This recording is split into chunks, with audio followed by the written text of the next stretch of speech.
Mastitis. ইতিপূর্বে আমি বেশ কিছু ধরনের ম্যাস্টাইটিস নিয়ে আলোচনা করেছি। আজকে যে ম্যাস্টাইটিসটা আলোচনা করব এবং সাথে সাথে মাইকোটিক ম্যাস্টাইটিসের সাথে মাইকোপ্লাজমা ম্যাস্টাইটিসের কিছু পার্থক্য তুলে ধরব, যাতে ডাক্তার যারা ভেটেরিনারিয়ান আছেন তারা সহজেই বুঝতে পারবেন, দুই ম্যাস্টাইটিসের পার্থক্য বুঝতে পারবেন এবং চিকিৎসা প্রদান করা খুব সহজ হয়ে যাবে। মাইকোপ্লাজমা ম্যাস্টাইটিস আমাদের দেশে একটা কমন ম্যাস্টাইটিস এবং আমি আমার ডাক্তারি জীবনে এই ধরনের ম্যাস্টাইটিস অনেক পেয়েছি।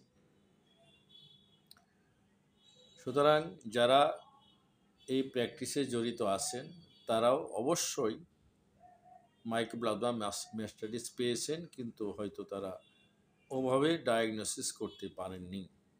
আমার ভিডিও দেখলে এটা সহজেই তারা বুঝতে পারবেন যে কোনটা মাইকোপ্লাজমা ম্যাস্টাইটিস। প্রথমেই বলি মাইকোপ্লাজমা ম্যাস্টাইটিসের জীবাণুর নাম। মাইকোপ্লাজমা ম্যাস্টাইটিস যে জীবাণু দ্বারা হয় সেই জীবাণুটার